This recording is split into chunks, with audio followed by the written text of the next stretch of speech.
yung penetration rate.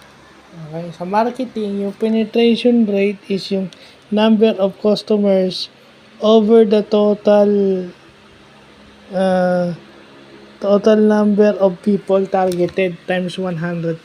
So, yung penetration rate is yun yung tinutumbok mo. Okay?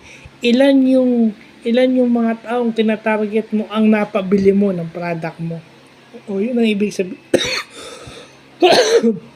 Yun ang ibig sabihin ng penetration rate.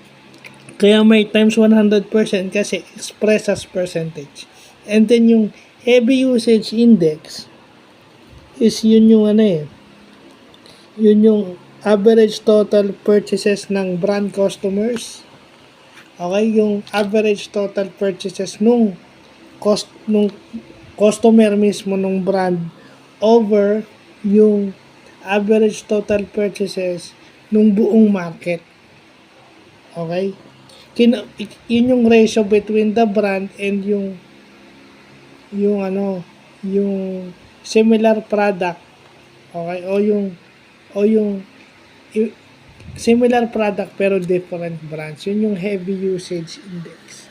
At ang definition ng heavy usage is customers or users who uses or buys a product in an intensive way. So, halimbawa, kung yung product mo is raw materials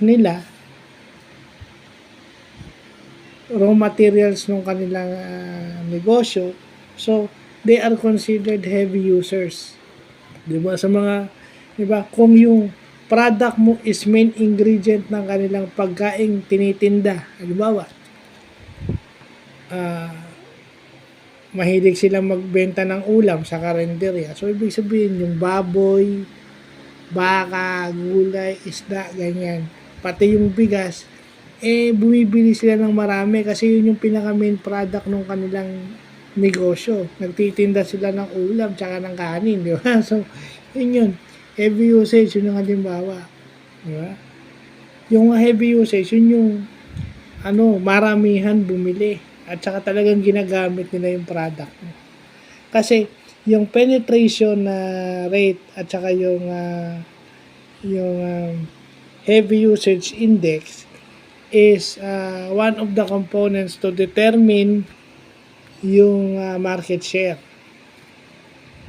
Kaya natin inilalagay yan. So, may follow-up vlog pa tayo rito after nito. Pero unahin muna natin yung penetration rate at saka heavy usage index. So, yun lang po.